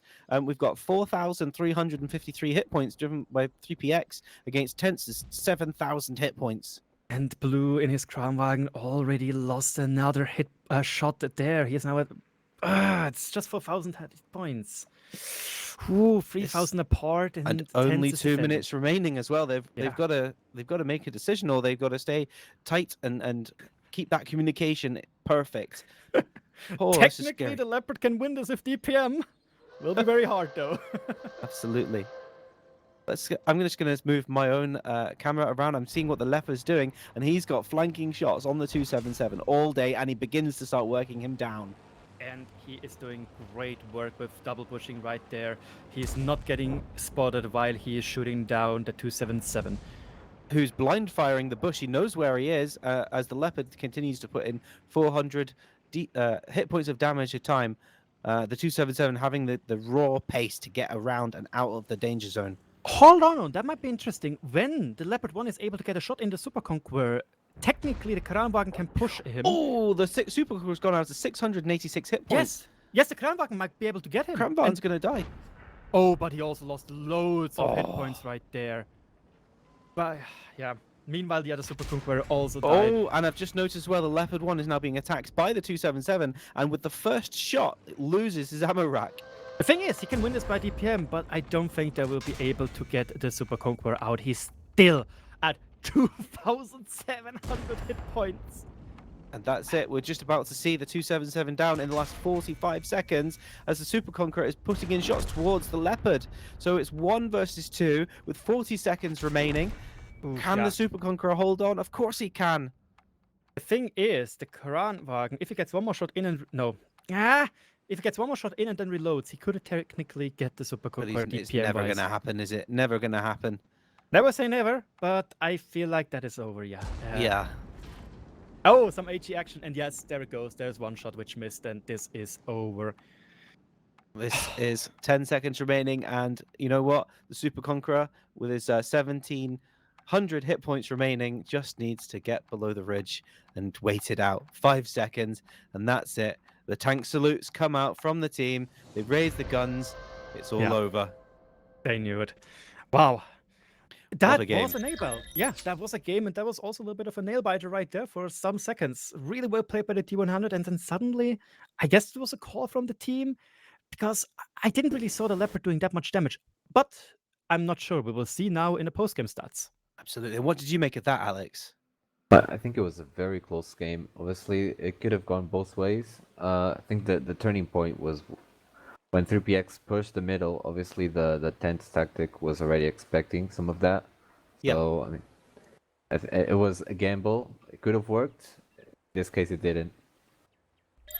Okay, let's run down the damage of these two teams, each having one tank remaining at the end of this battle. So I'll start off with the 3PX team. Leopard 1 coming in at 4,978 damage and a kill. The Kranvan coming in at 3,817 and a kill. The IS-7 clearing 2,268 damage and getting 2 juicy kills. Finally, we have the last Super Conqueror on this team, the only Super Conqueror, should I say, getting 1,491 damage. The VZs coming in at 938 and 832 respectively with 1 kill. And then finally the T100 Light, who made that play at the end there, getting 4,839 spotting damage from his team, but only getting out 515 himself. Meanwhile, on the other side, we have the TENTS team who held on for that successful defense, getting Super Conquerors all coming in at the top there, starting off with My Zero RNG with 4,240 damage and 4 kills to his name. Below that, we have the next Super Conqueror getting 3,715 and a kill. Then we have the next Super Conqueror and last one of this rundown getting 2,762 and a kill. Leopard 1 clearing 1,615. The Object 277 getting 1,515. The IS-7 getting 1,071.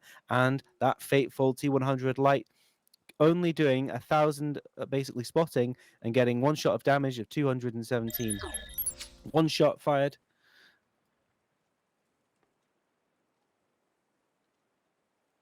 Okay, thanks very much, Xander, there for a little extra information. He was just whispering in my ear that 3PX had quite the trouble on this map with the GOP team. So it'd be interesting to see how they approach this. Raptor, let's give us your initial thoughts on that last game. Again, I called it during the game. The T100 of 3PX is doing such heavy lifting. 4,800 hit spotting just speaks for himself. And as already mentioned, I didn't really see the Leopard 1 of the TENTS team doing that much damage. He only did 1,600 in that corner. So I'm still not entirely sure if the call to push in the T100 LT, sacrifice him, was that good. However, we must say that the Leopard 1 of TENTS really played that well. He hugged that red line so perfectly that even if he died earlier, and the T100 had more hit points left, he couldn't hide behind his carcass. And that was probably also very important. Maybe this is even the plan of the 3PX team with the T100. Absolutely. And Alex, in the backstages there, as you're setting up this, what is the current scores on the doors between these two teams? 2 points for TENTS and 3PX with 0 points right now. And we're going to play Himmelsdorf, which is the map TENTS choose. So TENTS, choosing Himmelsdorf. This is going to be an interesting map. How do you think they're going to play this? I'm thinking super heavies like the old days, E3s, all these kind of things. This is exciting. It surely is. Because don't forget, nerfs are high. This is the match point game. Absolutely. So we can see the players are beginning to ready up now. Alex, how would you kind of approach this with your GOP team? I mean, we already have some preset tactics. You already saw them on stream. I think 3PX maybe needs to adjust their tactics a little bit. I don't know how TENTS plays this map. Normally teams will play very aggressive on the one cap, both defending and attacking. So we from 3PX side, they usually play a very aggressive setup. So we might see a very aggressive push on the rails. Well, it's the aggressive stuff that really catches my eye. I do enjoy those crazy moments where you just see 7 tanks or 6 tanks rushing at another 7, or sometimes when you see the overmatch 4 versus 3, something like that. And it's going to be exciting as the teams are beginning to reveal the tanks to each other. Thanks very much for all your work there, Alex, being in the countdown. Raging Raptor, we are going to be in for a thriller here. Yes, indeed, we are. Are we going to see the reverse sweep from 3PX, or are we going to see this decisive win from TENTS? Okay, so welcome to Himmelsdorf, one of the oldest maps in the game. The teams are ready. Let's have a little look, Raptor, at the score, the teams and their makeup. Well, TENTS comes around with 4 113s, 2 VZ55s, and a CS63. And I can tell you already that CS shall go on the hill. Meanwhile, 3PX, 113, a 50B, a 277, and 4 VZ55s. Now that is lots of clip potential for the 3PX side. Absolutely. That burst damage, they can literally come through round the corner and just annihilate people easily, one at a time if they wanted. Wow. And it's gone. Absolutely. And you could literally just vaporize somebody. I wonder how they're going to do this. Are they going to just push? Are the TENTS team going to push? Or are they going to set up a defensive perimeter? I think TENTS team here was expecting a banana push from 3PX, but they're doing the complete opposite and they're going for the rails. Absolutely. I mean, the CS63 is not any the wiser at the moment. We've got a 113, I think, by the 3PX team taking the hill. And wow, the TENTS team being super aggressive, pushing banana. That is, yeah. Now the CS63 gives all the information TENTS need. It will be very interesting to see how TENTS now reacts to basically everybody being spotted of the 3PX team. And the CS already eating loads of damage right there. He was not quick enough on the reaction to get away, and he still tries to get some spots in. And meanwhile, the TENTS team is doing upfart and coming into the back of the 3PX team with a split push. This does not look good for 3PX. They're like closed in the corner. Absolutely. I mean, if the TENTS team just drive straight through them and focus fire, this is scary.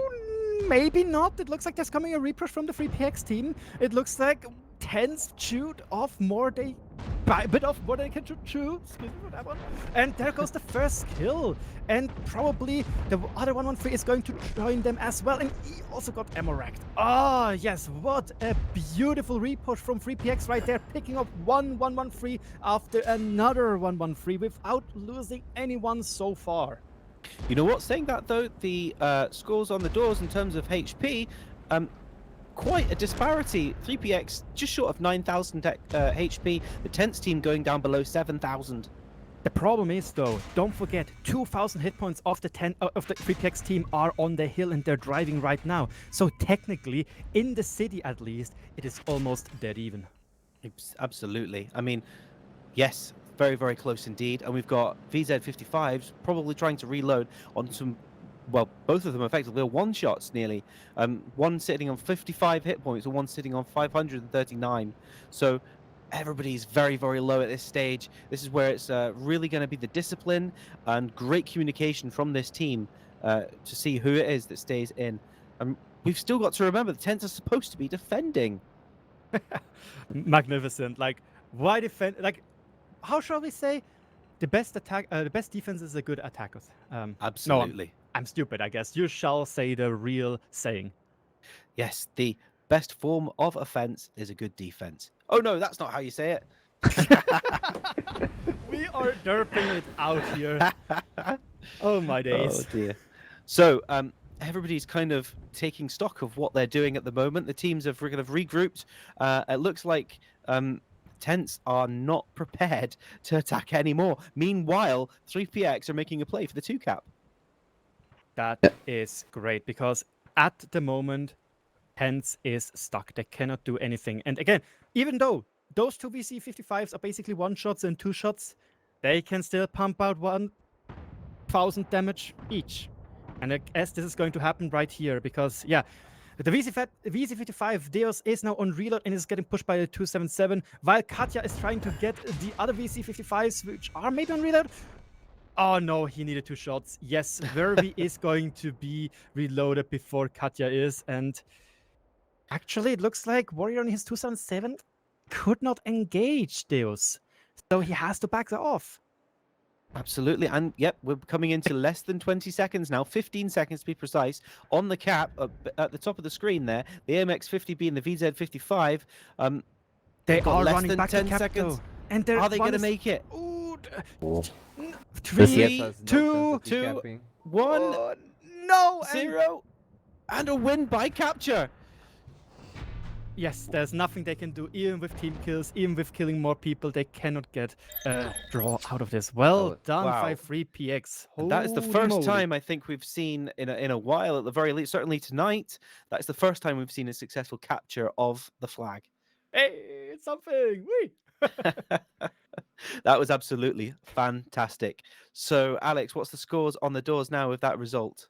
So we have 2 for TENTS and 1 for 3PX. They're closing the gap. I'm really Absolutely. surprised how this battle went. They completely switched the positioning with the TENTS. Yeah, the comeback might be on, Raptor. It truly be. Again, yes, TENTS is on the match point, but that was a decisive strategy win from 3PX.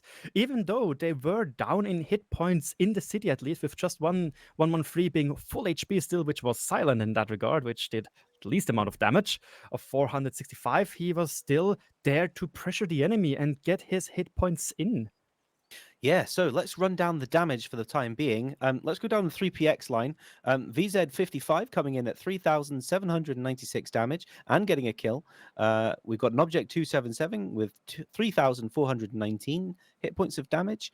An AMX 50B coming in with 2,637. The VZ55 scoring 1,947 damage. And the other VZ55, driven by Very, getting 987 damage. The last and final VZ55 on this team getting 868 damage and 1 kill. The 113, who was driving about the map for quite a while, getting 465 damage. Meanwhile, on the other side, on the TENTS team, we have 3,850. We have a VZ getting 2,053 damage and a kill. We've got Hero driving his 113, getting 1,809 damage. The next 113 getting 1,299, the CS63 getting 1,281 and a kill, and then the two final 113s getting 953 damage and 927 damage. I mean, the damage doesn't really matter. It was a win by cap this time. So, what a game, though. Absolutely game. Fantastic. I want to say my kudos, though, and my respect to Alexander in his CS63. Like, he was caught out by spotting the complete forces of 3PX. He lost loads of damage, yet he still survived until the end. I mean, even though they didn't win, that was respectable. You know what? I'm probably going to tout him for play of the season. I'm going to say I'm just making up awards at this moment. But if there is one, and if that's something that we're going to do, I mean, it doesn't beat the one where he was on 1 hit point, but he stayed until the end of the battle, keeping his hit points and his gun in the game. Because I did see that rotation where he was stuck on that one cap area, and everybody pushed towards him, and he literally lost half of his tank within a minute of the game starting. Consistently a great player in that regard. Absolutely. But when we recap the game, I have to say 3PX, its rotation were great. And I think TENTS had a little bit of a breakdown in communication there as well, because we saw one of the 113s, which was MVC from RNG, pushing in alone into several people. Oh, and he lost all of his hit points, which was the opportunity then for 3PX to do the counter push into the sides of the TENTS team. Absolutely. So it looks like the teams are readying up. Obviously, we've got a 2-1 situation, so this could bring it back to level, or we could see a team going 3-1 in front. So the teams are beginning. The countdown has begun. Thank you, Alex. Let's crack on and see this next battle. Will it be the last one tonight, or will it be the battle to bring it back to level? This one is still for all the marbles for 3PX, so let's see. Now, 3PX is rocking out an IS-4, a 277, and a whopping 5 VZ55s. 5 matching VZs. numbers. Wow. Meanwhile, on the TENTS team, I mean, they've got 3 113s, 2 Object 277s, a Batchat 25T, and an E3, a 110 E3. What an interesting development there. Well, the T113, T100 E3, excuse me. Ooh, that one is a strong tank, let's be honest. On Himmelsdorf, on a map where I can stay hold down, it is basically impenetrable. And that is also important. The VZ meta, they only have 300 millimeters of penetration on its APC, or 317, not entirely sure anymore. That is not enough for the cupola. No, it's not. Simply isn't. And look at that. Wow. All going on the hill for the TENTS team, while everyone of the 3PX team is rushing down those railway lines. Wow, what a disparity in the teams and the way they've played it. So they've left an IS-4 sitting at the 2 cap, and it looks like everybody else has gone to the hill potentially to push that 2-cap. Meanwhile, all of the 3PX team is down in J12. Are they going to realize? Are they going to get back in time? Are the TENTS team going to follow this up with a highly aggressive push into that A6 cap? I think I know what they want to do with that E3. At B0, there is a hold down position where he can shoot into the attacking forces when they're starting to capture zone. And you can see right now, the TENTS team is right now just gathering all their forces on the top to then push down, get this E3 into position, and then just yeet that 2-cap.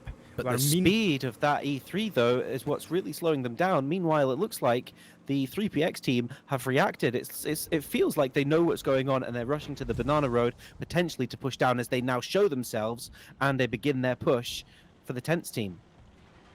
Now is the question, how is 3PX going to react to them? Yes, they are driving back through those lines right there, through the banana street.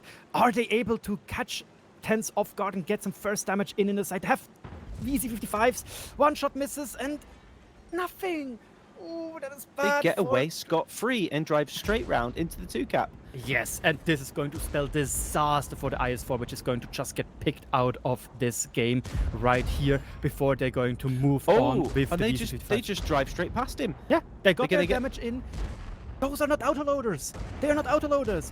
The VZ50 Lexanul is on reload. They're just going to run him over at this point and get into better positions to slow down and then recounter the push from the 3PX team. And don't forget, there is still an E3 in the back, which is most likely going to bomb shell those tanks from the 3PX team. And that E3, it does hurl dustbins. That's a 122 caliber gun, isn't it?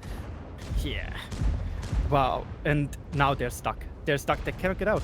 They literally cannot get out. They're all in there, while the E3 should still be able to get shot in after shot as soon as to do any weird peek. The IS4 is dead. That one is over. 3PX is cornered. Maybe they try to fight their way out as a cornered animal does, but it looks bad. Absolutely. I mean, this, again, we're seeing the attacking team winning by a considerable margin as the E3 begins the cap, but he doesn't really need to. It's just a matter of time for these VZ55s. And you know what? Are we seeing the weakness of what is currently probably one of the meta tanks? The sustained damage, it just can't do it. The thing is, the tanks which TENTS chose, 113s, they just have a decent enough upper front plate armor that they can bounce those APCR rounds. Absolutely. If you would take, for example, a 279, which has 340 millimeters of heat, probably better. But 317 millimeters APCR, that's not enough. And they're literally taking this last 47 hit points that, as he said, is managing to kill people. That was absolutely brilliant. We did have a few people with ammo racks, but you know what? That was it. That's all she wrote on that one. TENTS taking that game by the scruff of the neck and winning. Okay, so it looks like we're going to have some of these guys come into the chat now, and we'll get them talking about what they've done. But wow, that was absolutely brilliant. Decisive. I really enjoyed that. That was aggressive. It was incisive. It was decisive. I loved it, Raptor. The fact that they just drove past IS4, still getting 1,000 damage in by just probably auto-aiming, fantastic. Like, they knew what they were doing. They were a union. That's difficult to do. Get that team cohesion working. It's really difficult. And the teams are exchanging GGs in the chat. It's great to see that sportsmanship. Well, certainly. Okay, Alex, what did you make of that, buddy? That was absolutely brilliant, wasn't it? I think it was very interesting. It was, I mean, normally when you see an E3, you can already predict a hill play. I don't know why 3PX didn't do that. But still, it was very well played by TENTS. The push, I was not expecting the way they pushed. I thought they were going to go for the IS4, but they kept going and went for the VZ and completely surprised 3PX there. Very well played. Okay, and here they go. They've come into the chat. Guys, welcome. How are you doing? How are you feeling? Hello. Hello. I'm feeling good. Yeah, we're doing good. Very well played. Boys. Only one small mistake on Himmels, and then we played it solid. Absolutely. I mean, it was just an exhibition of good. What I'm liking, I'm starting to call tankmanship. I loved it when there was a team that drove straight past an IS4. You still got 1,000 damage worth of hit points whilst you pushed on to complete your move at the top there. I mean, absolutely fantastic show of coordination and skill. I'm impressed by how everybody managed to get into their positions, and then all of a sudden the action must have been frantic for both teams. Yeah, it Yeah, was absolutely. exciting to play. Absolutely. It really was exciting to watch as well. I can just assess. However, I would love to ask Hero about the T100 on the second game of Prokhorovka. Could you explain, like, he did 4,800 spotting damage. Great job. What was the decision to push him in? It looked like you were able to pick apart the Super Conqueror so easily. Or was this Leopard 1 in the corner such a menace? On the second one, when we are think- on death, I think you're confusing the yeah, 3PX the first like Was it? yeah, we were on death, and Alex got caught because the 3PX T100 made a run, Mhm. and then he got caught. But I don't think Alex made 4K spot on this round, to be honest. Yep, then I... No, So how much preparation did you guys put into your I mean, obviously you probably played a lot together anyway, but how much preparation did you put in for this season? Like for these maps, like Yes. Poker we played before, but this Himmelsdorf was more or less on the scratch. So you just kind of made it up on the day. Yep. Well, you know what? Like that was why on the first game on Himmels I committed into K-line, Mhm. and yeah, that wasn't part of the plan and probably why we lost the game. Yeah, I mean, yeah, preparation is key, really. Yeah. Absolutely. I mean, how was your communication? We've been talking a lot this evening on the stream about how well teams have to communicate in order to, achieve their goals, whether it be a push or whether it be focusing fire down. I mean, how is it tonight? Like we have Yeah, a few yeah, shot callers, and Mhm. most of the time I'm the move caller, so that's that. And as we are in combat, everyone is calling, so Absolutely. I mean, so you were all calling, so it must have been getting quite frantic there at the point, or are you guys all just as cool as a cucumber? yeah, it's probably just a bit of a routine. Like we are all doing this for a few years now, so Mhm. it's yeah, not that bad on nerves or something. you're That's not brilliant. individual persons, you are one union in that regard. That's absolutely fantastic. Well, thank you very much for giving a little insight into your communication methods and how it all worked. Alex, have you got anything, buddy? no, 3PX already left. It doesn't seem like they wanna be interviewed. Oh no. It's 2 a.m. and that probably explains it then. Not to worry then. So, Alex, who's going through to the final, and what are So you looking forward to? we have OM and TENTS, so I assume these clans already know each other. Most of the players already played together. They're both German clans, so I mean we're gonna get some decent games. Excellent. Well, that's brilliant. And once again to the representatives from the clan there, that they have been absolutely brilliant. Very sportsmanship like as well. Very polite on the channel. So thank you very much to them. They've now left the TeamSpeak. So guys, that is pretty much the conclusion of tonight's fixtures. We've got an exciting final for you tomorrow, and as we said, best of 7 tomorrow. Raptor. Again, looking forward to it. I want to see which map favors which team and how they're going to perform on this. And I really like to see a back and forth where one team is strong on this map while the other team is strong on that map. And obviously, it's going to be probably a German masterclass. It has to be with both teams being German. So yeah, the Germans are dominating this season. That's very interesting. Maybe it's just in their DNA. We'll soon find out. Alex. Dangerous. Oh dear. I'm sorry. I had to. I couldn't help it. Fair. We let that pass. Yes. How are you finding this? Doing all the technical side of the tournament today, and coming in last minute to help me out. I mean, it's interesting to be here on the background and helping you guys out. It's a different POV Yeah, from being the player and now from being here helping you guys manage this stuff. absolutely. Well, you've done an absolutely fantastic job, buddy. I thank you so much for helping Yeah, out. thank you for having me. Thank you very much indeed. And Raptor, that was brilliant. I loved it. Thanks for joining me last minute as well, actually. Thanks for having me. Like, I saw Phil was asking around, and then I was like, yeah, sure, why not? And it was absolutely fantastic. Yes, I just butchered that a little bit with the interview because previously we had both teams there. So for some reason, my mind went flatline and said, oh yeah, Hero must be from 3PX because MV is from TENTS. So sorry for that one. But other than that, I hope the viewers enjoyed also my inputs into casting, and it was lovely. Like so many great games, so many nail biters even. I'm looking forward to that final. Absolutely. And are you going to be joining me for that final? I have nothing planned on that day, so I would really gladly do that as well. That's great. And Alex, are you going to be joining me for the final? I don't know. I mean, I have no plans set, so we will see, I guess. Excellent. Well, I shall let Xander in the backstages there kind of organize all of that for me. I will definitely be coming for the finals. You guys can't get rid of me. Fantastic. So I'm just going to run through and thank all of our sponsors whilst we've got the time. Our partners here are the Daily Bounce and MMOGG. Thank you to them for teaming up and help to promote this fantastic tournament. WoTiLeague.com. Please visit our website and you can have a look at the rules. You should all know them by now if you've been watching. Everything is published and open there. It's by the players, for the players. Thanks very much, team. Wargaming, thank you so much for providing the giveaway, !giveaway in the chat.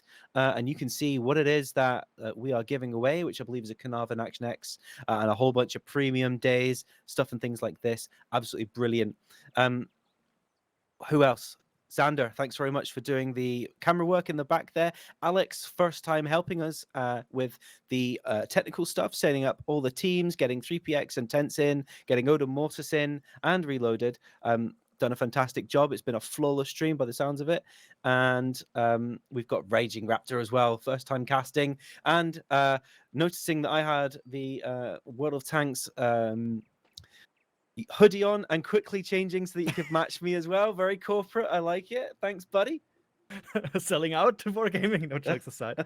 Again, thanks for having me. It was my pleasure. Again, for the people in the stream, don't forget to follow the channel so you know when the final is. Could you tell us the time again? Xander, have you got a time for us? For the Tomorrow, when the Time final for will the be. final tomorrow. Mm-hmm.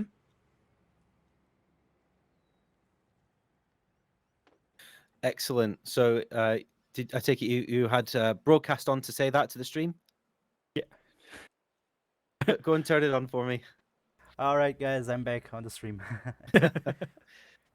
So I was saying that tomorrow it's gonna be the same schedule. We start at 8 p.m. GMT London time zone.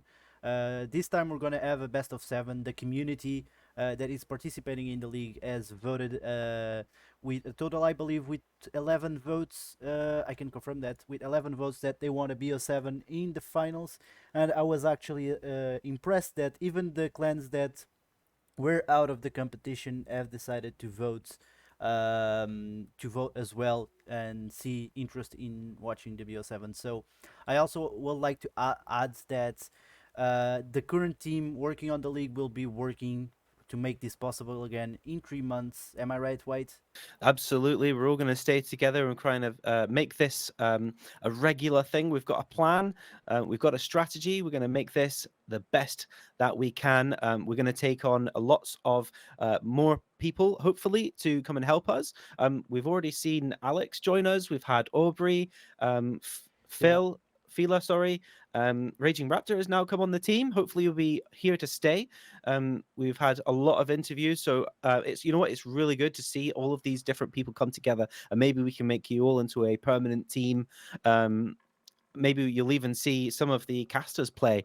That would be interesting. What we're going to do for the 3 months in between, when there's going to be probably less content on this channel, we're probably going to do a couple of little bits and bobs, maybe once a week, something like that, just to keep things moving along. So join us for that. Maybe we'll do some fun games. Maybe we'll get the clans involved. It'd be interesting to see. Maybe we could actually do a chat to discuss how we would like to improve the league. Maybe we could do that live on the stream as well. Be interesting. There's so many possibilities of where we can take this.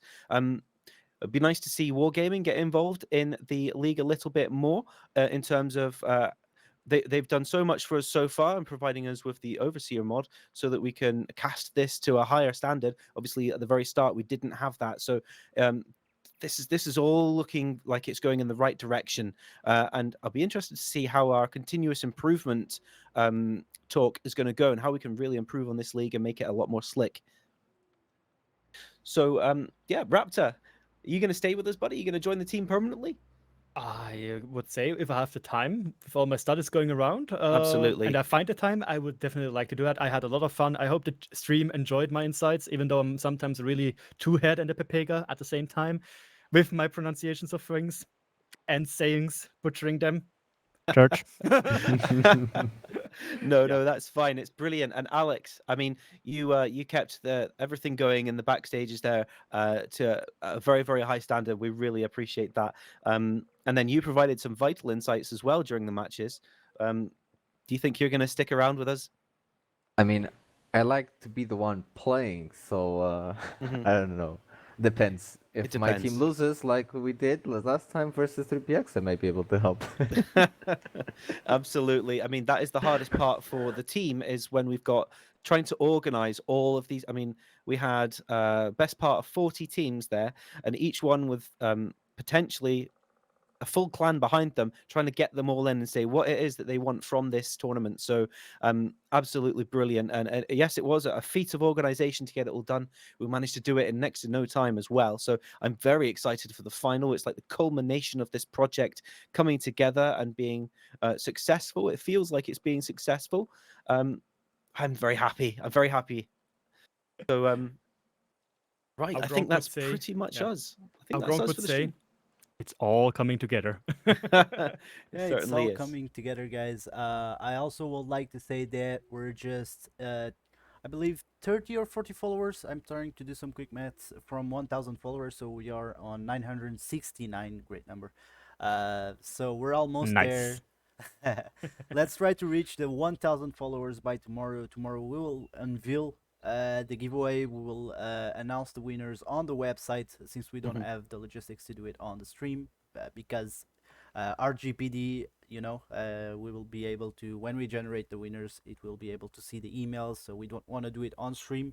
But in the meantime, we will really like to ask you guys to share the stream, share the giveaway with your friends, with clanmates and so on, because that will help the league, and in the future we'll be able to get some sponsors and make this league successful. So until then, I would like to really thanks to my entire team, Whitestorm, Reddy, everyone involved. I would like to thanks to Phila, Aubrey, Raging Raptor, and Alex the Toxic. Thank you so much, guys, because it's not just me trying to pull this league forward. It's all of us rooming the boat or rolling the boat or whatever to the front. So thank you very much, guys. Alrighty, I think that's us for the stream now. I think we're gonna call it a day. Thank you once again, and we'll see you next time. Have a good one, folks. Bye. Cheers.